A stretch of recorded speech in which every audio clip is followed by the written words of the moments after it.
The dragons are a power men should never have trifled with. One that brought Valyria its doom. If we don't mind our own histories, it will do the same to us. I was fascinated in going back to that time of high decadence and peace and prosperity and seeing the Targaryens at their height. The height of an empire usually means the height of its technology, and so we had to show this idea that this was an opulent and decadent group of people. So you get to see what the realm looks like before it descends into the detritus and post-decadence of war that you see in the original series. Jim and his team created this really immersive environment for not only the cast, but the crew to realize this world and again, immerse people into something. The Red Keep composite was the jewel of the whole piece for me because that's where the bulk of the action is taking place in this season. So I introduced this big staircase as a sort of symbol of power, and that it was a sense of Parliament as well as just the home of the family.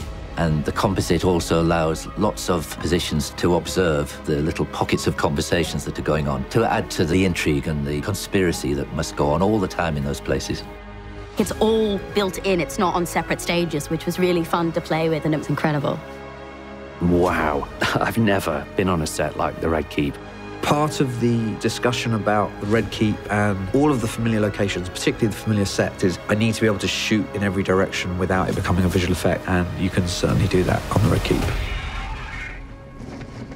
We were 200 years in the past, and so Valyrian architecture, we wanted it to be quite brutalist quality to the Targaryens, which then found its way to King's Landing, but is not very represented in the original show.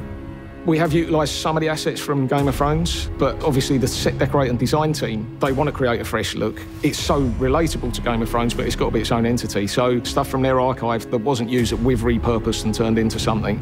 In terms of set decorating and creating a new world almost that has some elements of Game of Thrones running through it, I've been given the opportunity to actually play with that a little bit and come up with new ideas, and that's been really exciting. All that size that we loved in Game of Thrones is here.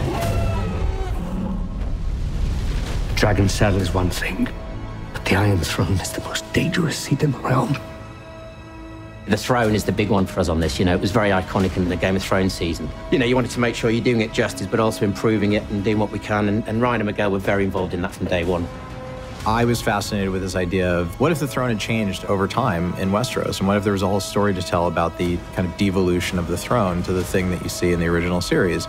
This was all about the power of the Targaryen dynasty, and so every element in that throne represented a fallen warrior. The operatic quality meant we needed to reconfigure the throne room, and as a result, the throne kind of spread out and became this carpet of swords. One of the many beautiful things that George did with his creation of Westeros is it really is a truly immersive world, and I'm really excited for everybody to see it.